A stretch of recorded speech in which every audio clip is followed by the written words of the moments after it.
el tuit que escribió el presidente, que luego lo borró, el escándalo que se produjo posteriormente, las iniciativas de juicio político para con el presidente y la nota que le dio el presidente a Johnny Viale, a TN, en la que dijo el presidente Javier Milei: yo no promocioné esa moneda, sino que la difundí.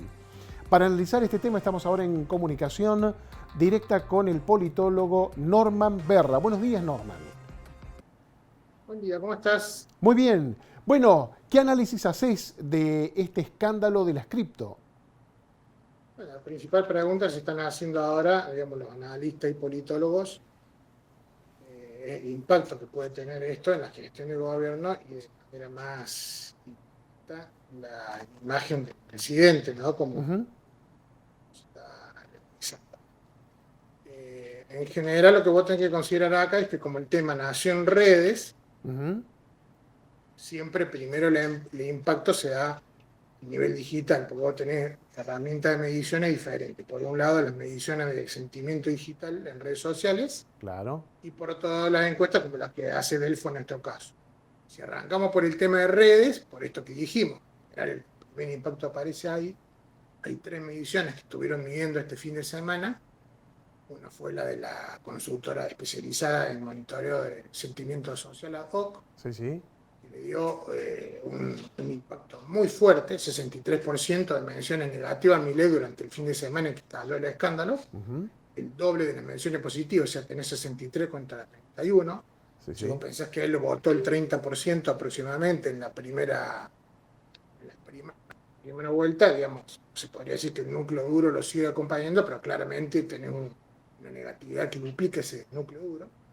Y con más gravedad todavía, el otro hecho es que perdió el encuadre. Digamos, hay un concepto en comunicación que se llama el framing, cuando vos manejás el encuadre, los términos que la discusión se da en la red digital. Bueno, en este caso el gobierno no perdió totalmente el control de ese encuadre. En la misma línea, la consultora Enter Comunicación también preguntó, ellos no midieron positivo o negativo, sino que midieron positividad, negatividad, Sí, sí. neutralidad e indiferencia, aún con ese matiz en la forma de medir, le dio una negatividad del 49, casi 50%, contra una positividad del 18%, claramente ahí el sesgo también es negativo, e incluso ellos midieron la repercusión global del tema y le dio que el hashtag Milei estafador estuvo 4, en el puesto número 4 a nivel global, o sea, muy, muy fuerte el resultado.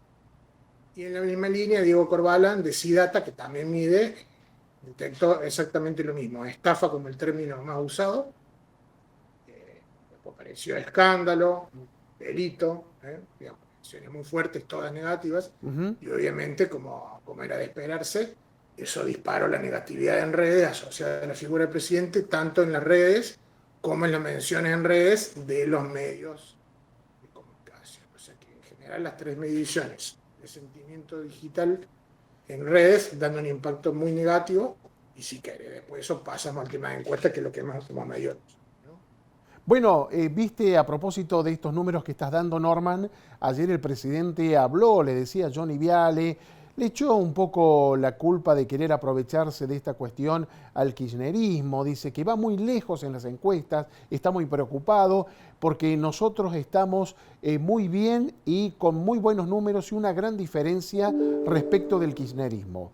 ¿Cuál es tu análisis respecto de esto? Bueno, el análisis que obviamente hay que esperar próximas mediciones para ver el impacto, pero claramente había una situación antes de este affair y hay otra situación posterior, Claro. ¿no? Son de situaciones distintas. Uno no puede establecer la hipótesis lineal de que esto lo va a perjudicar electoralmente, sino que tiene que ver qué es lo que dicen las mediciones. Nuestra medición, nosotros terminamos de medir el domingo, o sea que agarramos, podríamos decir, la cola del escándalo, Sí. agarramos todo, agarramos 2 días, y lo que registramos es una merma en su imagen positiva y una sube en su imagen negativa de 5 puntos, pasó de 45 a 50, si vos me decís, no es una gran caída, pero marca un primer nivel de erosión, está en el límite de la significatividad estadística, y si vos tenés en cuenta que solamente la medición abarcó 2 días del escándalo, te abre la hipótesis de que con el correr de 2 días la afectación puede ser mayor. Claro.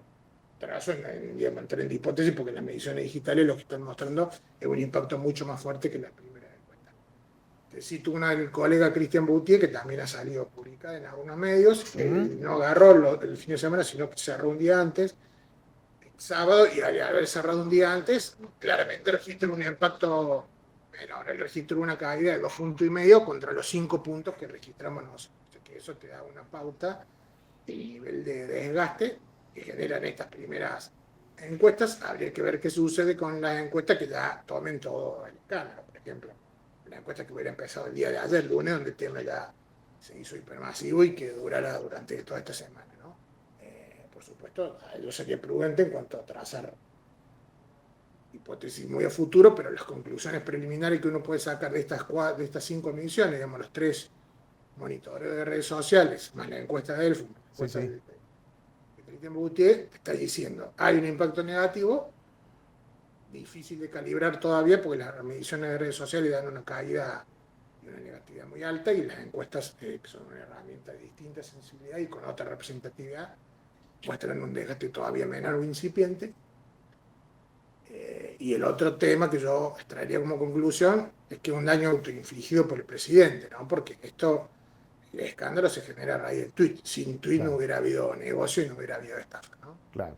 Entonces, es hasta cierto punto paradójico, porque se da justamente el escándalo en una arena digital que el presidente siempre se jactaba de que él era muy favorable y que el oficialismo lo manejaba con bastante soltura.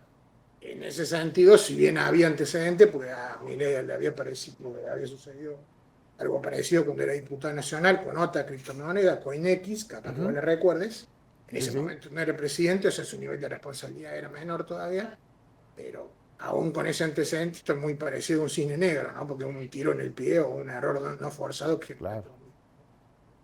¿Y cómo analizás, Norman, la postura del penorismo cordobés? Vi a Natalia de la Sota diciendo, pidiendo el juicio político, pero a Miguel Siciliano tomando distancia de esa posición y pidiendo la investigación judicial, pero diciendo de que no hay que apresurar las cosas y hay que ir paso a paso. Bueno, está buena la pregunta. Bueno, la posición de Natalia de la Sota tiene que ver con que ella claramente se ubicó del principio del gobierno como una opositora neta, ¿no? Sí, sí. Vos viste que hay como distintos niveles de oposición a Milei. Está la oposición que le llaman dialoguista, la oposición más dura, Sí, sí, sí.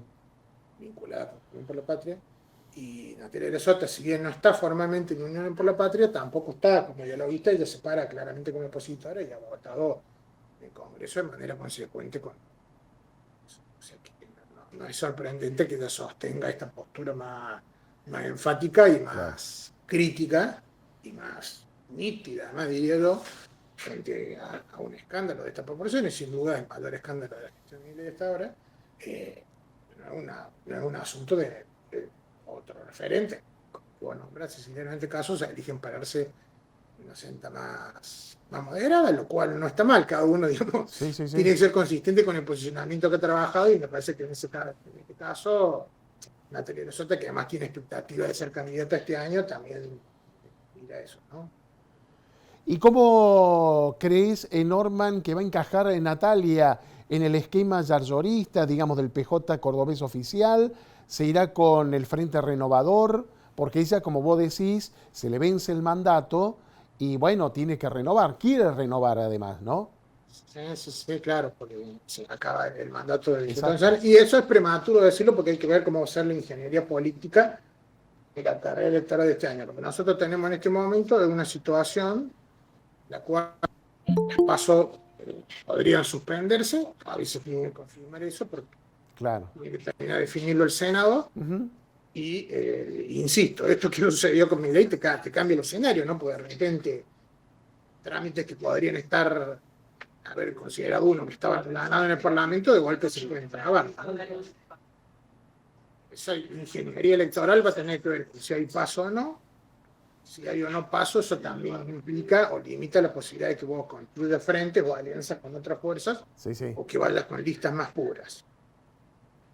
Ahí también los gobiernos de cada provincia pero no me acuerdo en este caso como me preguntas, va a tener una estrategia de ingeniería electoral y tendrá que definir un posicionamiento más netamente posible o una posición, vamos, te llevo al tema del radicalismo. Bueno, sabes que el radicalismo está dividido a nivel nacional, va a tener un radicalismo liderado por Lustó, que es claramente opositor, te diría más cercano a las posiciones de una Natalia de la Sota, y aún siendo de sellos totalmente distintos, y por otro lado tenés un radicalismo libertario, o los radicales que le dicen, liderado por Rodrigo de Lores. O sea, también ahí tenés, digamos, matices de oposición. O sea, hay que ver qué termina siendo el radicalismo. ¿Cómo concluye, ¿no? obviamente? Y si hubiera una fractura de radicalismo, pues si hubiera una alianza de radicales, bueno, perfectamente el bloque que se referencia en Lustó, que tiene alrededor de 12 diputados nacionales, de los cuales 9 se les termina el mandato este año, es un detalle menor, podrían definir, romper e ir con un sello propio, ¿no? Así es. Bueno, Norman, muchas gracias como siempre, ¿eh? Muchas gracias a ustedes, saludos. La palabra de Norman Berra, politólogo, haciéndonos un análisis de la entrevista que Johnny Viale le hizo al presidente Javier Milei, y en la que cuando la presentan en forma cruda, por así decirlo, salta una cuestión que generó polémica dentro del gobierno nacional, porque Adorni le echó la culpa a Santiago Caputo de querer recortar una parte que, según Adorni y el presidente, en palabras de Adorni, no se hubiera recortado. Ustedes la habrán visto por las redes, cuando hay alguien que interviene y le dice, no le hagas esa pregunta.